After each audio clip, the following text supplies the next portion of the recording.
Welcome to the Deep Dive. We're here to take complex ideas, boil them down, and hopefully leave you feeling really well informed. That's the plan. So today we're diving into something huge. How the teacher's role is changing, like fundamentally changing, in classrooms that are using more AI. Yeah, it's a massive shift. Think about a classroom where every single student feels truly seen, understood by their teacher. For a long time that felt, well, aspirational, maybe. Definitely hard to achieve consistently with large class sizes and everything else. But now AI might actually be making it possible. Not by getting rid of teachers, but by changing what they do. We're drawing on an article called Guides, Not Gatekeepers, the evolving role of teachers in AI classrooms. Great title. Really captures the core idea. It does. So the big question we want to unpack is, how does technology, which can feel pretty cold, actually end up making education potentially more human? It seems counterintuitive, doesn't it? It really does. Yeah. Let's start with the old model. If you picture, say, a 20th century classroom, what comes to mind? Teacher at the front, right. Maybe rows of desks. The teacher is the source of information. Exactly. The gatekeeper of knowledge, as the article puts it. They set the pace, decided what got taught, handed out the grades based on, tests and things. Information flowed one way, mostly. From teacher to student. Standardized. Controlled. Okay, so if that was the old way, what happens now? When you introduce powerful AI tools that can deliver content, track progress, does the teacher just become, redundant? That's the fear you hear sometimes. But what's really fascinating and what the research is showing is that AI's presence actually forces us to rethink what teaching is at its core. Okay. So in this 21st century AI-rich classroom, you have these platforms, right, adaptive learning tools that figure out where a student needs help and give them practice on that specific thing. Like personalized homework almost. Sort of, yeah, but integrated into the learning process. Plus real-time diagnostics. All this stuff starts handling a lot of that traditional content delivery. And that doesn't push the teacher out. It elevates them. Exactly. It elevates them to this role of the guide. More human, more essential in a different way. They're not just distributing facts anymore. They're like designing the learning journey itself. So guide isn't just a fancy new word. It sounds like it taps into the parts of teaching that maybe got squeezed out before. The really human parts. I think that's absolutely right. It could be the most meaningful way to teach yet. Because historically, think about a teacher's day. So much time spent on lecturing, grading stacks of papers, managing behavior. Oh, the grading. Hours and hours. Right. And all that stuff, necessary as it seemed, didn't leave a lot of room for, sitting down with one kid and really figuring out what makes them tick or where they're truly struggling. Precisely. Their plates were overflowing. So if AI comes in and starts handling some of that. What does it free them up to do? Like, concretely. Okay, so imagine AI managing the content pacing. Maybe some kids move faster, some slower. The system adapts. It handles a lot of the assessment, gives instant feedback. It flags areas where students are having trouble. So the teacher gets this, dashboard view. Kind of, yeah. Real-time insights. This frees up so much mental energy and actual time. Now that teacher can focus on designing really engaging projects or pathways that connect to student interests. So more creative lesson planning. More creative, more personalized. They can facilitate group work, real collaboration between students. They can provide that crucial real-time coaching and, importantly, emotional support when a student is frustrated or stuck. Things an algorithm can't really do. Not authentically, no. And they can spend more time encouraging metacognition, getting students to think about how they learn best, and helping them set their own goals. Okay, so this is really interesting. The guide isn't just delivering lessons anymore. They're crafting the whole learning experience. Designing the environment, not just controlling the information flow. That's the core shift. It changes everything. Let's talk about what AI can't do then. Because it's good at certain things, right? Incredibly good. Data analysis. Figuring out the optimal sequence for learning a concept, giving that adaptive feedback based purely on performance metrics. AI excels there, but it has zero emotional intelligence, zero relational wisdom. It can't replace a human teacher in that sense. Think about it. Yeah. An algorithm might tell you a student got 5 out of 10 on a quiz. It can't tell you why. It can't see the frustration or connect that maybe they bombed the quiz because something difficult is happening outside of school. Or maybe they just need encouragement. Exactly. Students still need that trusted mentor figure, someone who can interpret the struggle, celebrate the breakthroughs, and crucially, help them see how algebra or history or whatever connects to their actual lives. And the article mentions this idea of knowing students beyond just their scores. Yes. Yeah. In this model, the guide really gets to know each student, their intrials, how they're doing socially, what their learning preferences are. Maybe one learns best visually, another by doing. And they actually have time for that. That's the idea.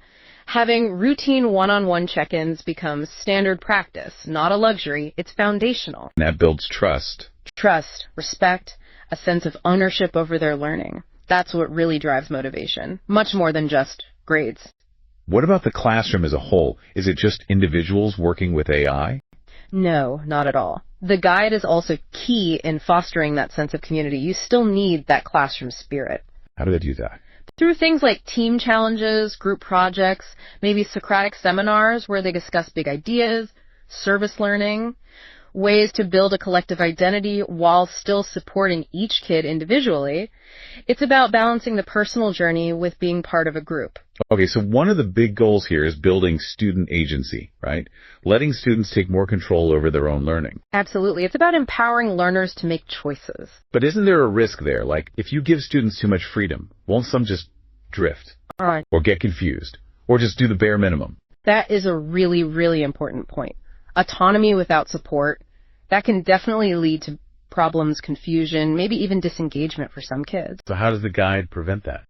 Their role is to scaffold that independence. It's not about just letting go. It's about providing structure within the freedom. What does that look like? It means setting really clear expectations for what progress looks like, what mastery means in a certain area. It means explicitly teaching skills like time management, how to stay accountable. Practical life skills almost. Very much so. Right. And offering what they call just-in-time interventions. So if the AI flags that a student is really stuck, or if the guide observes it during a check-in, they can step in right then with targeted help. Not take over, but provide support. So it's not controlling learning, but co-regulating it. I think that was the term used. Yes, co-regulating. That's a great way to put it. The guide is constantly making these micro decisions. Do I step in now? Do I let them struggle a bit longer? When do I offer help? When do I encourage them to push through? And by doing that, they're modeling resilience. Exactly. Modeling self-discipline, modeling how to handle challenges, skills that are vital way beyond school. This shift to being a guide sounds amazing, but it also sounds demanding in a different way. Are teachers actually prepared for this? Does it require a whole new skill set? Oh, absolutely. It requires a new skill set and a new mindset. It's a significant departure from traditional pedagogy, from how many teachers were trained. So what do they need to learn? Well, professional development becomes critical. Teachers need, for instance, AI literacy. Not coding necessarily, but understanding how these AI platforms work, how to read the data dashboards, how to use that data to make good instructional decisions. Making sense of the AI's output. Right. They also need robust mentorship training, developing those coaching skills, the relationship building side of things. Design thinking is another big one. How do you create these flexible, student-centered learning environments? And assessment changes too, right? Totally. It's about assessment fluency, moving beyond just assigning grades to figuring out how to measure actual growth, deeper mastery, and those crucial soft skills like collaboration or critical thinking. That sounds like a lot of retraining and rethinking. Is the system ready for that? The article raised a concern here. Yeah, it points out a pretty significant challenge. Many teacher training programs, the certification pathways, they're still kind of stuck in the old model. So there's a gap. A growing gap, potentially, between what schools need these guides to be able to do and what the institutions are preparing new teachers for. It definitely raises the question of how we support teachers through this massive transition. And alongside that, you've got institutional resistance, right? The article mentions teachers' unions, for example. They have understandable worries. Understandable, yes. Concerns about descaling, about AI, maybe leading to job cuts down the line. Those are serious things to consider. Absolutely. But beyond job losses, is there also a worry that even with a guide, the tech itself might somehow lessen the human connection? Like too much screen time, not enough face time. It's a valid concern to raise, but the argument presented, and what a lot of proponents believe, is that it's misplaced. The idea isn't that AI replaces human interaction, it's that it enhances it by taking away the drudgery. The repetitive stuff. Exactly. The endless grading, the need to pace everyone together. AI classrooms, in theory, don't eliminate teachers or human connection. They eliminate the rote tasks, freeing educators up to do more inspiring, mentoring, coaching, the uniquely human parts. But making that work requires buy-in. Critically, for this transition to really work, teachers can't just have these systems imposed on them. They need to be part of the design process, figuring out how these tools can best serve them and their students. And policies need to support that. Yeah, policies have to walk that line, protect the value and integrity of the teaching profession while still embracing the potential of innovation. It's a balancing act. Okay, let's shift perspective a bit. What does this mean for parents? If the teacher is now a guide, how does that change the parent-teacher relationship? It offers really exciting possibilities for collaboration, actually. So parent-teacher conferences look different. They absolutely should. No longer should it just be, a 10-minute slot focused only on the latest report card grades or maybe a behavior issue. What should they focus on instead?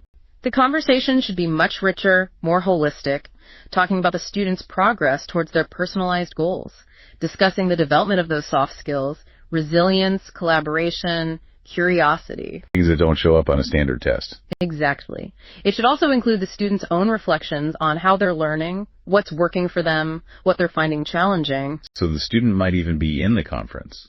Ideally, yes, or at least their voice is strongly represented, and the discussion should pull insights from both the AI data, here's where the system shows they're excelling or struggling, and the teacher's own observations about the child as a person. So parents get a much more rounded picture. A much clearer, fuller picture of how their child is developing, not just academically, but as a whole person. When parents understand the teacher's role as a guide, it reframes the whole conversation. That really brings us towards the end of this deep dive. It feels like the takeaway is pretty clear. The teacher's role isn't disappearing, it's evolving, becoming something potentially more powerful. It's a reinvention, definitely not a replacement. If you zoom out, AI can automate parts of instruction, sure, but it can't automate wisdom, it can't automate empathy or genuine mentorship. And as the tech takes on more the basic instruction, the human dimension, the guide role, becomes even more essential. That's the paradox, maybe. More tech requires more humanity in teaching. So guides aren't gatekeepers anymore. They're architects of possibility, designing learning experiences. They're not lecturing from the front. They're walking alongside the learner. Supporting, challenging, connecting. And maybe that's where real education happens. So a final thought for you listening. What does this shift mean for how you think about learning? And what about the role of guides or mentors in your own life, past or present? Something to mull over. Definitely. Thanks for joining us on this deep dive.